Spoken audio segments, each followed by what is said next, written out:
नमस्कार। प्राइम समाचारमा स्वागत छ। म संगीता कटुवाल। म रितासमा। मुख्य सुरु गरौं अहिलेसम्मका प्रमुख समाचारबाट। एकपछि अर्को काण्डमा कांग्रेसका नेता पक्राउ परेपछि प्रधानमन्त्री शंकाको घेरामा। गौर हत्याकाण्ड प्रकरणमा जसपा पनि रुष्ट। सत्ता गठबन्धनको भविष्यमाथि प्रश्न। शैक्षिक प्रमाणपत्र नक्कली बनाएको आरोपमा 8 जना डाक्टर पक्राउ। सुन प्रकरणमा थप 3 जना गिरफ्तार। छानबिन समितिको माग गर्दै एमालेद्वारा संसद अवरुद्ध। देशभर 100 भन्दा धेरै न्यायाधीश पद रिक्त। बेलैमा नियुक्त नगर्दा मुद्दाको चाङ। सर्वसाधारण वर्षौंदेखि मुद्दाको तारिख धाउन बाध्य। न्याय परिषदको भूमिका शून्य। आईएसको आक्रमणमा 23 सिरियाली सैनिकको मृत्यु। 10 जना घाइते। उच्च नेताको मृत्युपछि बिच्किएको समूह टाउको दुखाइको विषय बन्दै। र फिफा महिला विश्वकपमा जापानलाई हराउँदै स्विडेन सेमिफाइनलमा प्रवेश। फाइनलका लागि स्पेनको सामना गर्ने।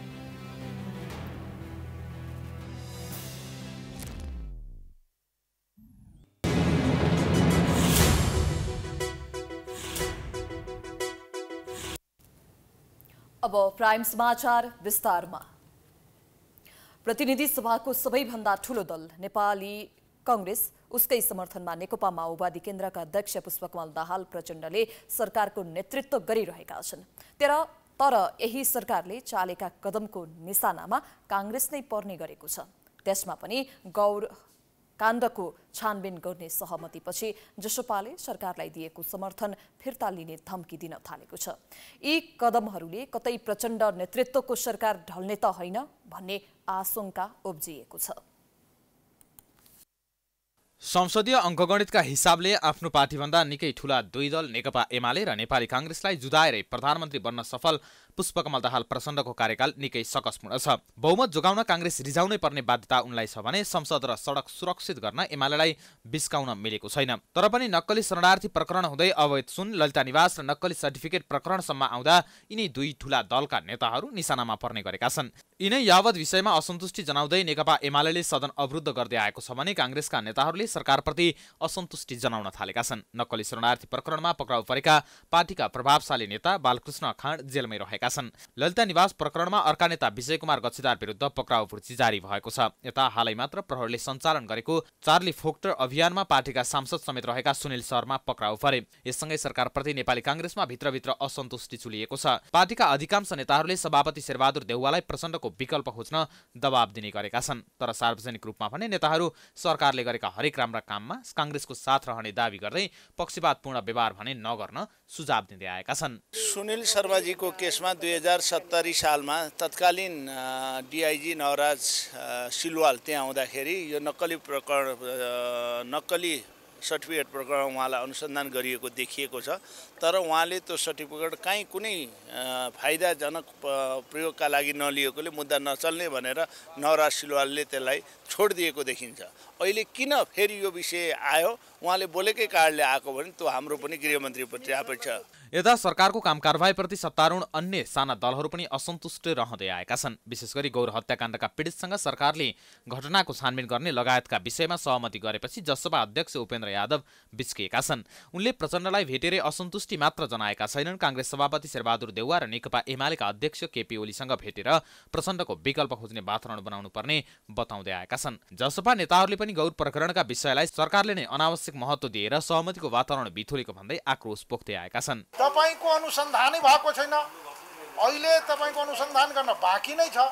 र मधेसी जनअधिकार फोरमको तत्कालीन मधेसी जनअधिकार फोरम र अहिले समाजवादी पार्टीको नेतृत्वलाई जसरी बदनाम हुने गरी, जसरी षड्यन्त्रपूर्वक ढङ्गले फसाउने गरी कार्य भइरहेको छ, त्यो कारणले यसको सही तथ्य के हो?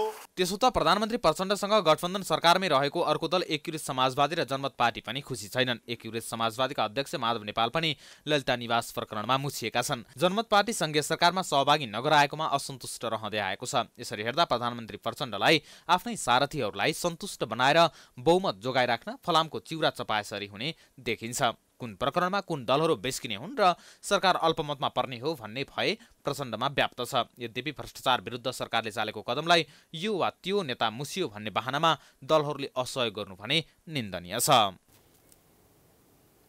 जनता समाजवादी पार्टीले गौर हत्याकाण्ड र मधेस आन्दोलन लगायतबारे सर्वपक्षीय उच्चस्तरीय छानबिन समिति गठन गरी सत्य तथ्य बाहिर ल्याउन माग गरेको छ। शुक्रबार पत्रकार सम्मेलन गर्दै जसपाले पछिल्लो पटक सरकार र गौर हत्याकाण्डका पीडितहरू बीच भएको सम्झौताप्रति आपत्ति जनाउँदै रहस्यमय भनेको छ। घटना लगतै राजनीतिक पूर्वाग्रहका आधारमा दर्ता भएको जाहेरीकै आधारमा गौर घटनाको अनुसन्धान गर्ने सहमतिप्रति आफूहरूको विमति भएको जसपा नेताहरूले बताएका छन्। त्यस्तै जसपाले 2064 साल फागुन 13 गते नेपाल सरकार र तत्कालीन मधेसी जनअधिकार फोरम नेपाल बीच भएको सम्झौता तथा 2064 साल फागुन 16 गते सरकार र संयुक्त लोकतान्त्रिक मधेसी मोर्चा बीच सम्पन्न सम्झौताहरूको सरकारले ठाडो उल्लङ्घन भएको दावी गरेको छ। पत्रकार सम्मेलनमा जसपाका नेता मनिष सुमनले तत्कालीन माओवादी नेता प्रभु शाह सहितको हजका कारण गौर हत्याकाण्ड भएको दावी गरे। उच्चस्तरीय न्यायिक छानबिन समितिको प्रतिवेदन, राष्ट्रिय मानवाधिकार आयोग नेपाल, तत्कालीन जिल्ला प्रशासन र प्रहरीले सरकार समक्ष बुझाएका प्रतिवेदन, पाटन पुनरावर्तन अदालतका न्यायाधीश र सुरक्षा निकायका अधिकारीहरू रहेको जाँचबुझ आयोग लगायतले बुझाएको प्रतिवेदनलाई सरकारले यथाशीघ्र सार्वजनिक गरोस्।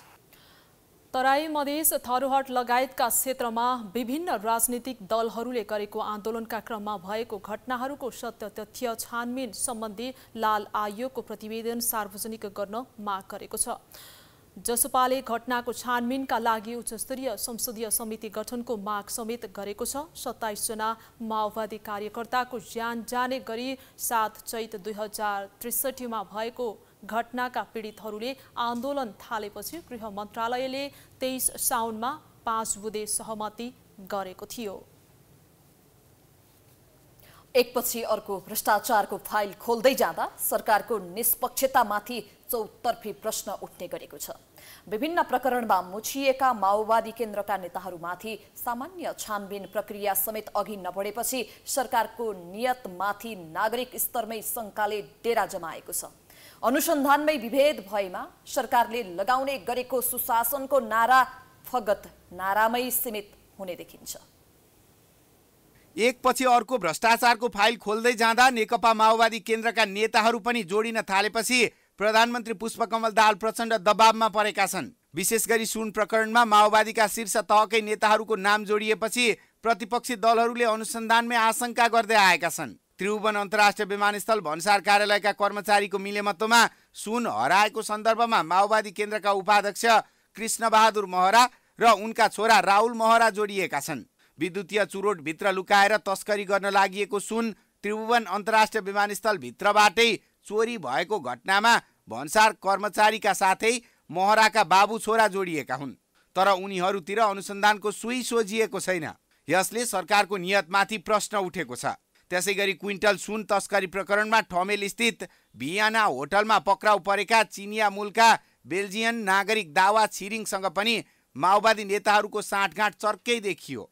माओवादी केन्द्रका उपमहासचिव वर्षमान पुन, ओन्सरी घरती विद्यार्थी नेता दिपेश पुनसँग उनको उठबस देखियो। चिनियाहरूको अवैध काममा सघाउने दावासँग माओवादी नेताहरूको थप नेक्सस केलाउनेतर्फ प्रहरीको अनुसन्धान सोझिएको पाइँदैन। यसमा पनि सरकारको नियतमाथि प्रश्न उठि नै रहेको छ। साथै माओवादी पार्टीलाई पनि नैतिक दबाव सृजना गरेको छ। यद्यपि पार्टी प्रवक्ता अग्नि सापकोटा भने दोषी पाइए माओवादी नेतालाई पनि जेल कोच्न सरकार तयार रहेको दावी गर्छन्। यसलाई निष्कर्षमा पुर्याउने कुरामा प्रधानमन्त्री चाहिँ एकदम प्रतिबद्ध हुनुहुन्छ, उहाँ दृढ हुनुहुन्छ, एकदम दृढ हुनुहुन्छ। र तपाईँले सुनिराखेको एउटा वाक्य के हो भने निर्दोष नपरुन्, दोषी नहुम्क्युन् भन्ने छ। र कसरी चाहिँ यो सत्यको अन्वेषण गर्न सकिन्छ, तथ्यद्वारा सत्य पत्ता लगाउने कुरा चाहिँ के गर्दा चाहिँ ठिक हुन्छ भनेर अहिले वास्तवमा प्रधानमन्त्री कार्यालय अन्तर्गत रहेको त्यो सम्पत्ति शुद्धिकरण विभागबाट अर्थात् यो राजस्व अनुसन्धान विभागको काम चाहिँ सिआइबीलाई दियो नि त। त्यो चाहिँ ठिक ढङ्गले चाहिँ अनुसन्धान होस्। यी त केही नयाँ प्रकरणका विषय भए। माओवादी नेताहरूको विवादित विषय यतिमै सीमित छैन। पार्टीका उपमहासचिव जनार्दन शर्मा विवादास्पद व्यापारी पृथ्वीबहादुर शाहसँग जोडिए। उनको अवैध कारोबारमा शर्माले साथ दिएको आरोप छ। साथै अर्थ मन्त्रालयको सीसीटीभी क्यामेराको तार नियोजित रूपमा काटेको आरोप उनीमाथि लाग्यो। यस विषयमा पनि सरकार मौन रहँदै आएको छ। यता नेता दिननाथ शर्मा ललिता निवास प्रकरणमा मुछिए पनि उनीमाथि हालसम्म छानबिन हुन सकेको छैन। त्यसैगरी लडाकु शिविरमा भएको घोटाला, विभिन्न नेताहरू आर्थिक अपचलनमा जोडिएको विषयप्रति सरकारले नजरअन्दाज गर्दै आएको छ। पछिल्लो समय लुम्बिनी विकास कोषको उपाध्यक्षमा विवादास्पद व्यक्ति ल्यार्क्याल लामालाई नियुक्त गरेपछि प्रधानमन्त्रीको आफ्नै पार्टीभित्र चर्को आलोचना हुँदै आएको छ। यसले सुशासनको सिरा कोडेर सरकार आफैले कुशासनलाई प्रश्रय दिने काम त गरेको छैन भन्ने गम्भीर प्रश्न उठेको छ। पूर्व प्रधानमन्त्री तथा नेपाल समाजवादी पार्टीका अध्यक्ष डाक्टर बाबुराम भट्टराईले भ्रष्टाचार सम्बन्धी मुद्दाहरूको छानबिनका लागि उच्चस्तरीय आयोग गठन हुनुपर्ने माग गरेका छन्। भट्टराईले देशको प्रमुख कार्यकारीमाथि नै प्रश्न उठेको समयमा उच्चस्तरीय र निष्पक्ष छानबिनका लागि आयोग गठन गर्न आवश्यक रहेको बताए। डाक्टर भट्टराईले भ्रष्टाचार निर्मूल पार्नका लागि व्यक्तिलाई मात्रै कारबाही गरेर नहुने भन्दै संरचनागत ढङ्गले नै जानुपर्ने बताए। शुक्रबार बुटवलमा आयोजित पत्रकार सम्मेलनमा अध्यक्ष भट्टराईले आफू शक्तिमा हुँदा विपक्षीलाई तर्साउन सरकारले विषयहरू उचाल्ने तर आफ्ना कुराहरू लुकाउने गर्न नहुने बताए। उनले ललिता निवास प्रकरणमा सर्वोच्च अदालतले आफूमाथि पनि छानबिन गर्नुपर्ने ललिता निवास प्रकरण 47-48 सालदेखि नै तन्कँदै आइरहेको चाहिँ विषय रहेछ र मेरो पालोमा आउँदाखेरि थोरै सानो एउटा निर्णय त्यहाँ भएको रहेछ र त्यो व्यक्तिगत रूपमा चाहिँ मेरो थिएन, मन्त्री परिषदको निर्णय थियो। फेरि पनि अब अहिले सर्वोच्च अदालतले चाहिँ त्यसबारेमा चाहिँ प्रधानमन्त्रीसँग पनि छानबिन बयान लिने पनि भनेको छ। त्यो खनि म तयार छु, मैले स्वागत पनि गरिसकेको छु। मैले जानेको बुझेको कुरा मैले त्यहाँ बताउँछु। जहाँसम्म राज्यलाई नोक्सान पार्ने भ्रष्टाचार, अनियमितता, कानुन विपरीतका कुरा, नीति लाभका कुरा छ, त्यो त मेरो आफ्नो जीवनले नै त्यो देखाउँछ। पार्टीको प्रदेश स्तरीय प्रशिक्षण अभियानमा हिँडेका अध्यक्ष भट्टराईले संविधान जारीपछि माओवादी आन्दोलनको कार्यभार पूरा भएकाले आफू त्यसभन्दा पनि माथि बढेको बताए। नक्कली शैक्षिक योग्यताको प्रमाणपत्र बनाएर चिकित्सक बनेको आरोपमा पक्राउ परेका कांग्रेस सांसद सुनिल शर्मा जिल्ला अदालत काठमाडौँको आदेशसँगै रिहा भएका छन्। यही प्रकरणमा पक्राउ परेका अन्यलाई भने 5 दिन हिरासतमा राखेर अनुसन्धान गर्न अदालतले अनुमति दिएको छ। नेपाल प्रहरीको केन्द्रीय अनुसन्धान ब्युरो CIV ले आज मात्र नक्कली प्रमाणपत्र बनाएको आरोपमा मोरङबाट डाक्टर मनिष चौधरी तथा काठमाडौँबाट डाक्टर श्रद्धा शिल्पकार र डाक्टर पुनम थापालाई पक्राउ गरेको छ। CIV का प्रवक्ता तथा प्रहरी उपरीक्षक नवराज अधिकारीका अनुसार यो प्रकरणमा पक्राउ पर्नेको संख्या 8 पुगेको छ। यसअघि बिहीबार कांग्रेसका सांसद सुनिल शर्मा सहित 5 जना पक्राउ परेका थिए। प्राइम समाचार जारी छ, हामी विश्रामपछि आउँछौं।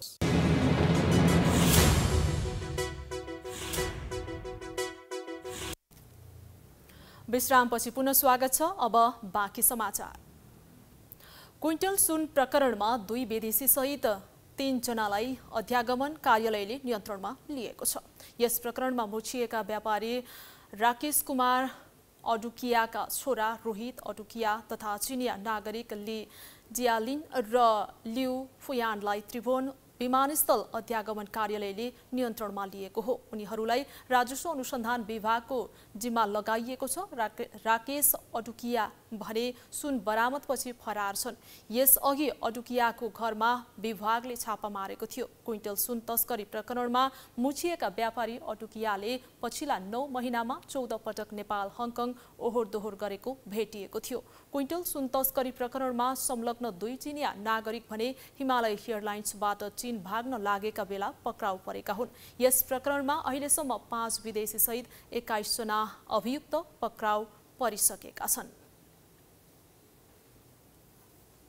नेकपा एमाले आज पनि प्रतिनिधि सभाको बैठक अवरोध गरेको छ। बरामद भएको 1 क्विन्टल सुन सम्बन्धमा उच्च स्तरीय छानबिन समितिको माग गर्दै आज पनि बैठकमा अवरोध सिर्जना गरेको हो। बैठक सुरु हुन साथ एमालेका सांसदहरू उठेका थिए। त्यसपछि सभामुख देवराज घिमिरेले एमालेकी सांसद ज्वालाकुमारी शाहलाई बोल्ने समय दिएका थिए, तर त्यसपछि सत्तापक्षका सांसदहरूले उठेर विरोध जनाए। केही बेर सांसद शाह बोल्ने, सत्तापक्षका सांसद उठ्ने र सभामुखले सम्झाउने प्रयास गरिरहे। बोल्न दिउँ, बोलेको कुराहरू सुनौँ। मैले केवल ज्वालाकुमारी शाहलाई बोल्न दिएको छु। माननीय सदस्यहरू बोल्नुहोस्। मैले पालो जसलाई दिएको छु उहाँले बोल्नुहुन्छ, त्यस पछाडि शाहले कांग्रेसका सांसद सुनिल शर्माले सुन प्रकरणमा गृहमन्त्री र अर्थमन्त्रीको राजीनामा मागेका कारण प्रमाणपत्रको बहानामा पक्राउ गरिएको भन्दै असन्तुष्टि व्यक्त गरे। आज नेपाली कांग्रेसको माननीय सुनिल शर्माजीलाई जो सुन काण्ड प्रकरणको भ्रष्टाचारलाई पटक पटक उच्च स्तरीय छानबिन आयोग गठन हुनुपर्छ भने आवाज उठाइरहेको व्यक्तिलाई आज कुन हिसाबबाट समातिएको छ, यो कानुनले पनि मिल्दैन र उहिले नै म्याद सकिएको प्रमाणपत्रलाई अहिले बखेडा झिकेर जो समातिएको छ यसको घोर आपत्ति गर्न चाहन्छु। शाह बोल्ने क्रममा होहल्ला धेरै भएपछि सभामुखले माइक अफ गरिदिएका थिए। त्यसपछि एमालेका सांसदहरू रोस्टममै पुगेर नाराबाजी गरेका थिए। त्यसपछि सभामुखले साउन 29 गतेसम्मका लागि बैठक स्थगित गरे।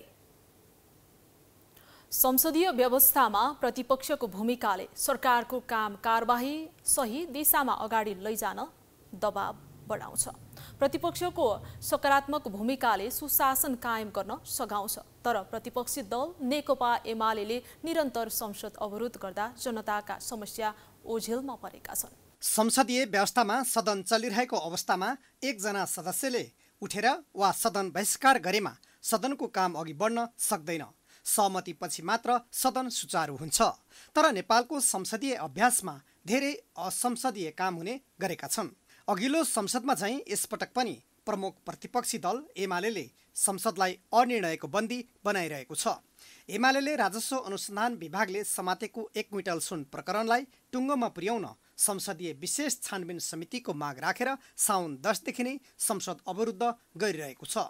विपक्षीको असहयोग र विरोधको कारण संसद चलाउन नसकेपछि प्रतिनिधि सभाका सभामुख देवराज घिमिरे र राष्ट्रिय सभाका अध्यक्ष गणेश प्रसाद तिमिल सिन्हाले राष्ट्रपति रामचन्द्र पौडेललाई संयुक्त रूपमा भेटेर संसद सुचारू गर्न पहल गरिदिन आग्रह समेत गरे।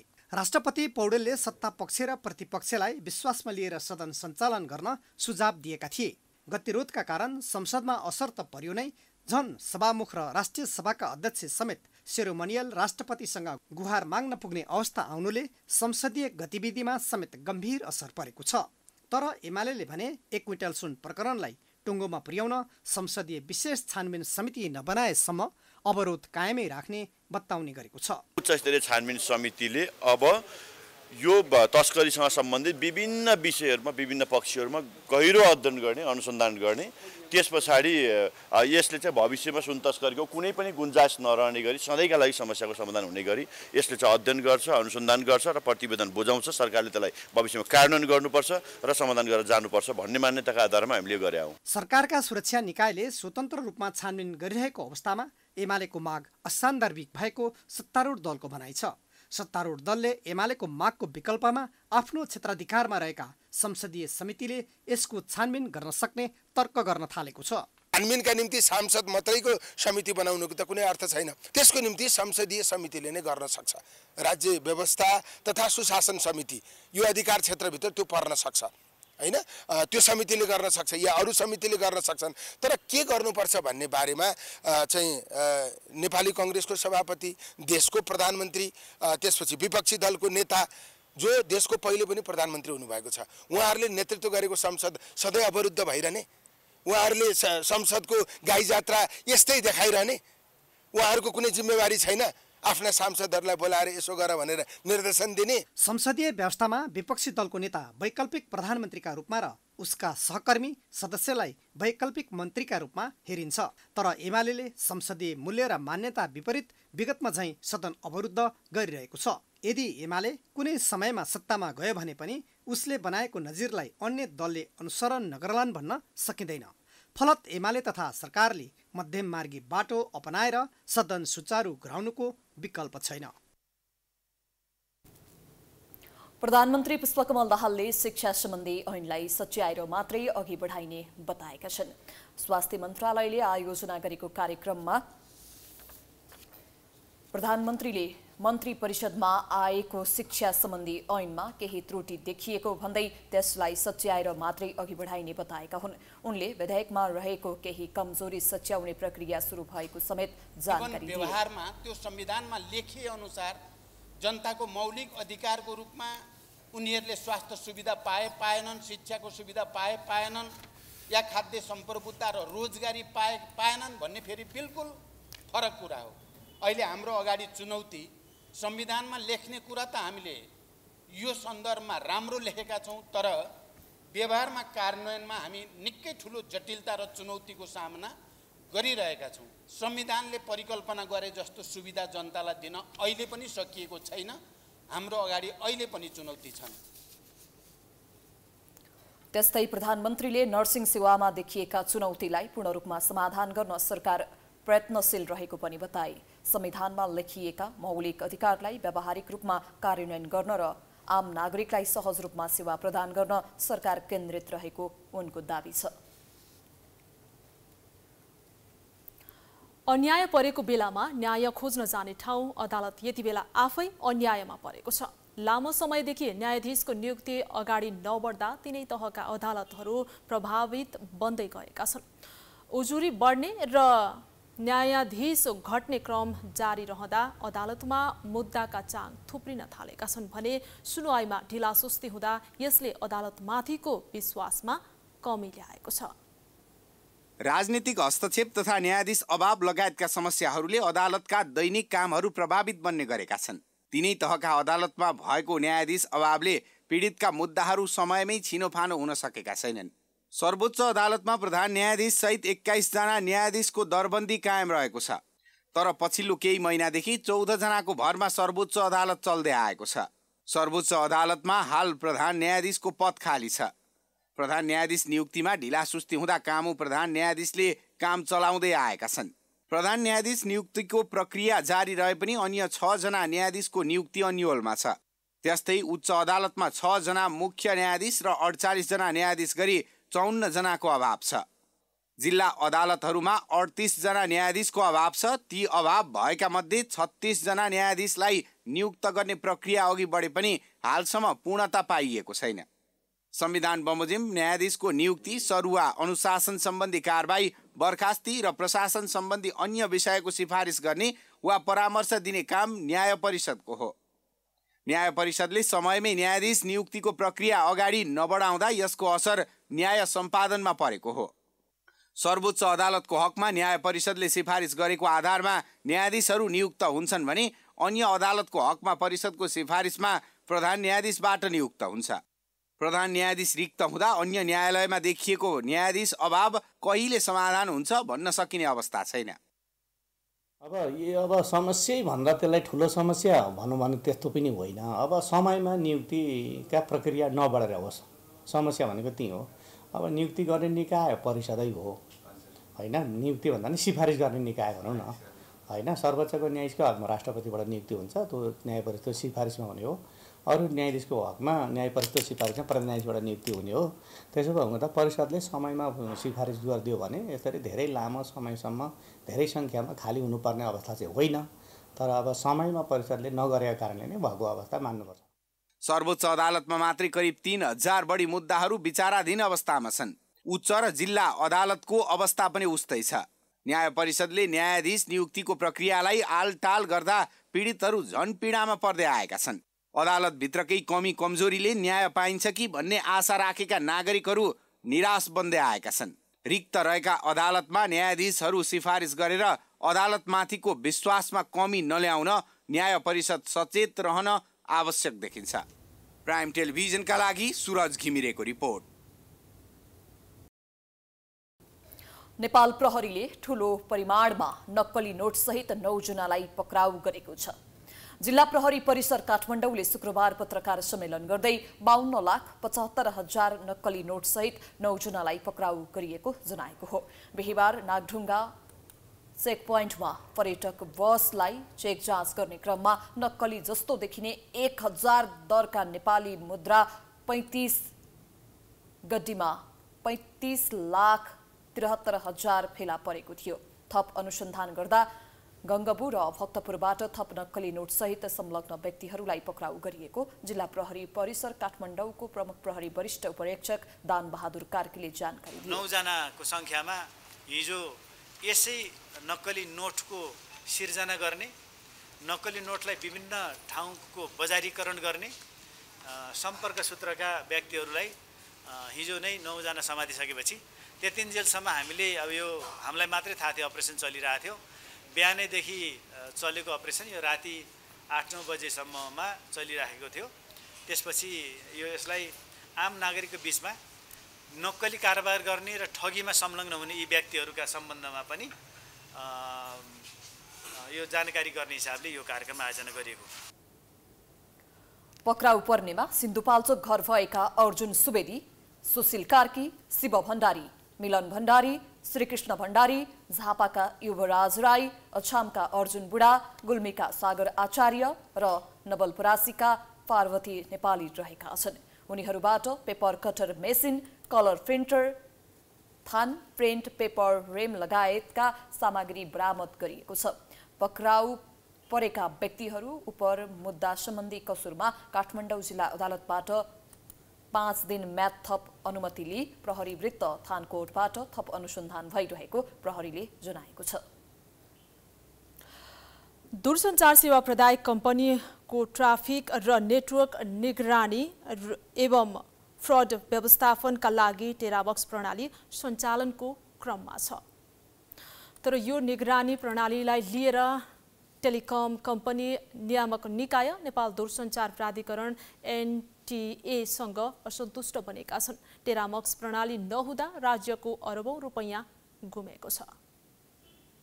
नेपाल प्रहरीको CIB स्थापना भएदेखि कल बाइपास गर्ने विरुद्ध गरेको अपरेसनमा ब्युरोले 116 स्थानमा कल बाइपास गर्ने 179 जनालाई पक्राउ गरेको छ। उनीहरूको साथबाट 5357 NTC का सिम, 20,003 वटा NCL को सिम, 989 वटा UTL र 1749 जोडा स्मार्ट सेलका सिम गरी 28,098 वटा सिम बरामद गरेको छ। जसबाट राज्यको 12 अर्ब 22 करोड 95 लाख 12,403 रुपियाँ घुमेको निष्कर्ष निकालेको छ।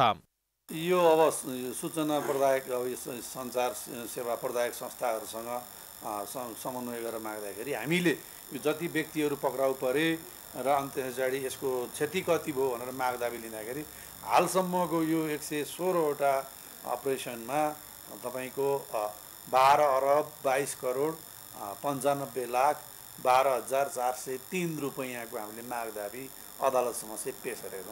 दूरसञ्चार सेवा प्रदायक कम्पनी एनसेल र नेपाल टेलिकमले पनि आफ्नो वार्षिक आम्दानी लुकाएर हरेक वर्ष आम्दानी घटेको देखाउँदै आएको छ, जसबाट राज्यलाई घाटा भइरहेको छ। अहिले नेपालमा कम्पनीसँग कल बाइपास पत्ता लगाउने कुनै प्रविधि छैन। त्यसैले नेपाल दूरसञ्चार प्राधिकरणले कल बाइपास लगायतका हुने अवैध धन्दालाई रोक्न टेरामक्स प्रविधि भित्र्याएको हो। तर टेरामक्सले ग्राहकको कल रेकर्ड गर्छ भन्दै दुष्प्रचार गरेर टेरामक्स सिस्टम लागू गर्न नदिन एनसेल र NTC हात धोएरै लागि परेका छन्। जहाँ लहरी सिस्टम जोडिन्छ, हाम्रो नेपालमा एउटा चेन्ज रेसिस्ट कल्चर छ। मैले गरेका काममा केही कमजोरी पत्ता लगाउने हो कि भोलि म चाहिँ ओहो म पर्ने हो कि भन्ने एउटा चेन्ज रेसिस्ट कल्चर छ हामी कहाँ। त्यो कल्चरले गर्दा ओहो हाम्रा गतिविधिहरू चाहिँ सबै पत्ता लाग्ने भए भनेर कुनै समूहले, किनभने यो क्षेत्रको रेभेन्यू ठुलो रेभेन्यू लस भएको छ राज्यको, कुनै शक्तिले काहीँ न काहीँबाट अदृश्य रूपमा केही गर्न खोज्या हो कि भन्ने आशंका लागेको छ। टेरामक्स सिस्टमले ग्राहकको कुनै गोपनीयता हनन नगर्ने र यो विशुद्ध दूरसञ्चार कम्पनीहरूले दिने सेवा र आम्दानी के कति हो भन्ने निष्पक्ष पत्ता लगाउने प्रविधि भएको विज्ञहरूको दाबी छ। जुन प्रविधिले कल बाइपासदेखि ती टेलिकम कम्पनीले दिने सेवाको गुणस्तरसम्मको जाँच पास गर्नेछ। यो सिस्टमले कुनै त्यो रेकर्डिङ गर्ने होइन, तपाईको होल रेकर्ड गर्ने होइन, त्यो कल डिटेल रेकर्ड मात्र लिने हो। भनेको कति कल भयो, कति मिनट भयो, कति टाइम भयो, त्यसका चाहिँ त्यो सिग्नलिङ इन्फर्मेसनहरू लिने हो। अनि त्यो टाइम बेसिसमा, नम्बर अफ कल बेसिसमा टाइम बेसिसमा उसले चाहिँ आफ्नो चाहिँ रेभिन्यूको लागि के कति हिसाब गरिरहेछ अपरेटरले त्यो चिजलाई भेरिफाई गर्ने अब्जेक्टिभ अनुसार चाहिँ जाने हो। TERAMOCS telecommunication traffic monitoring and fraud control system दूरसञ्चार क्षेत्रमा हुने फ्रेडुलेन्ट एक्टिभिटिज भोइस तथा डेटा सर्भिसको गुणस्तर मापन तथा अनुगमन र भोइस तथा डेटाको टोटल भोल्युम यकिन गर्ने प्रविधि हो। विशेष गरी टेरामक्सले टेलिकम कम्पनीले दिने सेवामाथि निगरानी गर्ने काम गर्छ। टेलिकम कम्पनीमा विदेशबाट आउने अनाधिकृत फोन कल बाइपासमाथि पूर्ण रूपमा निगरानी राख्ने यो प्रविधिले राष्ट्रिय र अन्तर्राष्ट्रिय भोइस डेटा ट्राफिक भोल्युम परीक्षण समेत गर्ने काम गर्छ। प्राइम समाचार अझै जारी छ, हामी विश्रामपछि आउँछौँ।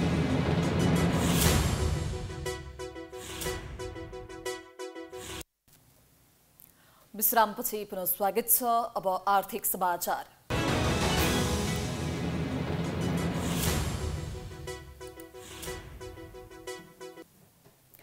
बजारमा चामलसँगै जीरा, दाल जस्ता दैनिक उपभोग्य खाद्यान्नको भाउ अत्याधिक महँगिएको छ।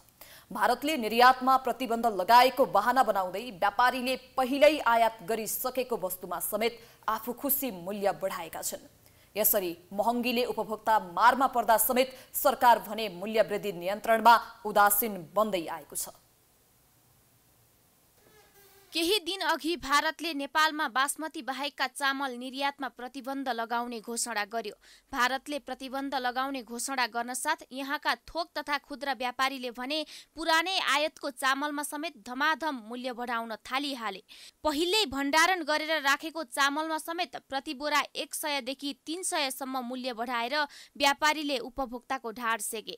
व्यापारी नै कालोबजारी गर्न उद्धत भएपछि उपभोक्ताको भान्सा एकाएक महँगी। अहिले 2000 मा पर्ने चामललाई अब 24-2500 परिरहेछ हैन। अब त्यसैले गर्दा समस्या अब बाधाहरू त हामीलाई परिरहेछ। अझ हामी भन्दा नाजुक अवस्थाहरू हुनेहरू पनि छन्, उनीहरूलाई पनि झन् धेरै समस्या परेछ। अब कालोबजारी अब भएको हो कि अहिले अब यो उतैबाट त्यस्तो भएर हो कि यहाँ भएको खाद्यान्नमा अब स्टक राखेर चाहिँ यो गरे हो कि अब अहिले धेरै कुराको अब चामल नभनौँ, चामल दाल अब हर चीज सबै बढेको छ। चामलको मात्र होइन, पछिल्लो समय जीरा मसला र दालको मूल्य पनि अचाक्ली वृद्धि भएको छ। केही समय अघि प्रति किलो 400 मा बिक्री भइरहेको जीराको मूल्य अहिले प्रति किलो 1200 रुपैयाँसम्म पुगेको छ। नेपालमा पर्याप्त उत्पादन नहुँदा जीरा समेत भारतबाट नै निर्यात गर्नुपर्ने अवस्था छ। चामल र जीरामा मात्र होइन, मासको दाल र रहरको दालमा समेत प्रति किलो 40 रुपैयाँसम्मले मूल्य वृद्धि भएको छ। चामलको मूल्य भारतको प्रतिबन्धका कारण बढेको बहाना बनाउने व्यापारीलाई जीरा र दालको मूल्य के कारणले बढ्यो भनेर कुनै जानकारी छैन। सामान्य जीरा मसिनहरूमा 150 को वृद्धि भइरहेछ अहिले, अनि त्यसभन्दा अलिकति राम्रो जीरा मसिनोमा 100 देखि 50 देखि 100 को वृद्धि भएको छ। को दाल र उसमा रहरको दालमा 20 देखि 30 रुपैयाँको मूल्य वृद्धि छ किलोमा। पहिला 190 मा बेचिन्थ्यो, अहिले 230 मा बेचिन्छ भने चाहिँ 40 रुपैयाँको मूल्य वृद्धि भयो। सबभन्दा अत्याधिक मूल्य वृद्धि भएको जिरामा हो। अब जिरामा के कारणले वृद्धि भएको छ त्यो हामीलाई थाहा छैन। अहिले 6-7 महिनाको अन्तरालमा त्यो जिरामा चाहिँ कस्तो भयो भने 400-500 मा बेचिरहेको जिरा अहिले 1200 पुगेको छ। सधैँ उपभोक्तामुखी भएर काम गर्छौं भने वाणिज्य आपूर्ति तथा उपभोक्ता संरक्षण विभागले गरेको अनुगमनमा समेत उपत्यकाका कतिपय व्यापारीले चामलमा मूल्य बढाएको पाइएको छ। तर पनि सरकारले यस्तो अस्वाभाविक मूल्य वृद्धि नियन्त्रण गर्न सकेको छैन। कुर्सीमा बसेर मूल्य वृद्धि गर्न पाइँदैन भनेर व्यापारीलाई निर्देशन दिने सरकारवाला निकायका प्रतिनिधिहरू भने अनुगमनमा उदासीन बन्दै आएका छन्। हामीले बजार अध्ययन गर्दाखेरि काठमाडौँ, भक्तपुर र ललितपुरको मूल बजारहरू अध्ययन गर्दाखेरि कहीँ कुनै चामलमा अब हामीले मोटा र मसिना गरेर चामलको चाहिँ ब्रान्ड हेरेका छौँ, तर त्यहाँभित्र मसिना भन्ने जिरा मसिनो भन्ने भित्र पनि धेरै खालको भेराइटीहरू हुँदो रहेछ हैन। त्यसमा कुनैमा 100 रुपैयाँ बढी, कुनैमा 150 रुपैयाँ बढी, कुनैमा 50 रुपैयाँ कम, कुनैमा 100 रुपैयाँ यस्तो हुँदो रहेछ। पछिल्लो समय सर्वसाधारण उपभोक्ताहरू अस्वाभाविक मूल्य वृद्धिको चपेटामा परिरहेका छन्। चामल, दाल, मसला, तरकारी जस्ता दैनिक उपभोग्य वस्तुमा नै अत्याधिक मूल्य वृद्धि हुँदा उपभोक्ताको भान्सा प्रभावित हुँदै आएको छ। व्यापारीले मौका छोपेर मूल्य वृद्धि गरिरहँदा बजार अनुगमन गर्ने सम्बद्ध निकायबाट परिणाममुखी कदम नचाल्नु भने निन्दनीय छ। वीरगञ्ज महानगरपालिकाले फोहोर व्यवस्थापनका लागि भन्दै खरिद गरिएको ट्र्याक्टरमा अनियमितता भएको खुलासा भएको छ। महानगरपालिकाले 32वटै वडाका लागि ट्र्याक्टर र ट्रेलर खरिदमा 1 करोड 20 लाख भन्दा बढी रुपैयाँ आर्थिक अनियमितता गरेको देखिएको छ। वीरगञ्ज महानगरपालिकाले फोहोर व्यवस्थापनका लागि खरिद गरिएका ट्र्याक्टरमा अनियमितता भएको पाइएको छ। 32वटा वडालाई फोहोर व्यवस्थापनमा सहयोग पुग्ने भन्दै ट्र्याक्टर खरिदका लागि महानगरले विभिन्न चरणमा बोलपत्र आह्वान गरी टेन्डर खुल्ला गरेको थियो। तर आपूर्तिकर्ता कम्पनी छनौटमै योजनाबद्ध चलखेल भएको देखिएको छ। आर्थिक वर्ष 2079-80 मा भएको उक्त कारोबारमा आर्थिक अनियमितताका लागि महानगरले आपूर्तिकर्ता कम्पनी छनौटमा चलखेल गरेको देखिन्छ। त्यसपछि 14 चैत 2079 मा दोस्रो पटक बोलपत्र आह्वान गरी पुनः टेन्डर खुल्ला गरेको थियो। त्यसपटक पहिलो पटकका एउटै पनि कम्पनीले आवेदन दिएका थिएनन्। पहिलो पटकमा आवेदन नै नदिएको वीरगञ्ज 18 हाल 15 बाइपास रोडमा रहेको बिना एग्रो इन्टरप्राइजेस प्रालीले दोस्रो पटकमा मात्रै आवेदन दिएको थियो। मूल्याङ्कन समितिले त्यसलाई सदर गरी खरिद प्रक्रिया अगाडि बढाएको हो। पहिलो पटक 5 कम्पनीले दिएको निवेदनमा उल्लेख गरिएका ट्र्याक्टर र ट्रेलर प्राविधिक रूपमा गुणस्तरीय नभएपछि खारेज गरिएको मेकानिकल इन्जिनियरले बताएका छन्। बिडिङ गरेर हामीले ट्र्याक्टर लिएछौँ। यो बिडिङमा अब सेकेन्ड दोस्रो पटक सूचना गरेको फर्स्ट टाइममा पर्दा 5वटा ट्र्याक्टरको परेको थियो। क्वालिफिकेसन क्राइटेरियामा मिट भएन। अनि पछि चाहिँ गर्दा अर्को स्पेक चेन्ज गरेर सस्तो ट्र्याक्टर हामीले लियौँ। महानगरको यान्त्रिक तथा राजस्व शाखाका अनुसार पहिलो पटक 2079 असोज 26 मा गरिएको ई बिडिङमा Khesari Chandra Badwal, Nepal trade and service link, Tulsyan tractors, Arth autowheels प्राली र ओम्नी अटोमोबाइल्सले आवेदन दिएका थिए। तर मूल्याङ्कन समितिले उनीहरूको आवेदन प्राविधिक रूपमा ठिक नभएको भन्दै खारेज गरेको थियो। यता वडाध्यक्षहरूले पनि ट्र्याक्टर खरिद प्रक्रिया नियमसम्मत नभएको भन्दै आपत्ति जनाएका छन्। महानगरपालिकाले गरेको खरिद मूल्य र बजार मूल्यमा समेत फरक भएको भन्दै वडाध्यक्षले आपत्ति जनाएका छन्।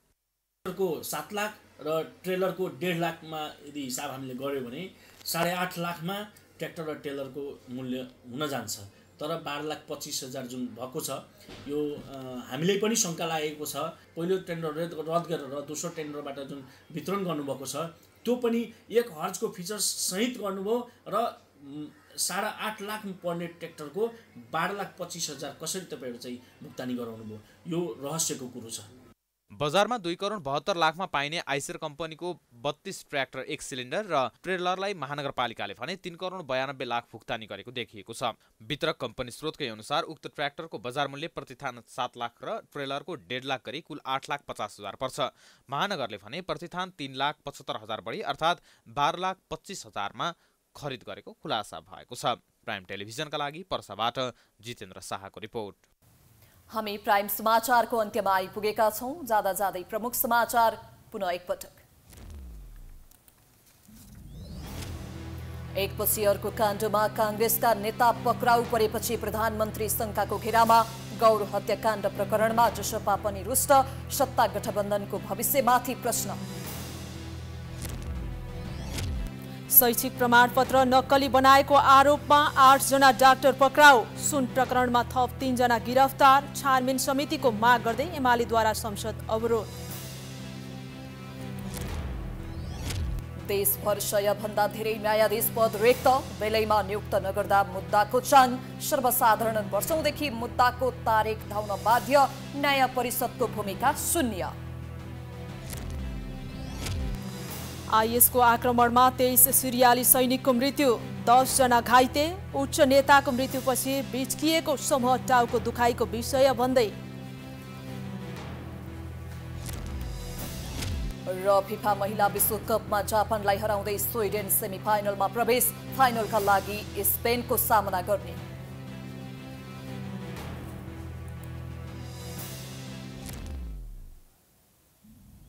प्राइम समाचार अहिलेलाई सकियो। यसपछिको प्रस्तुति जनता जान्न चाहन्छन् ऋषि धुमलाको साथमा। हेर्दै गर्नुहोला प्राइम टाइम्स एसडी। नमस्कार।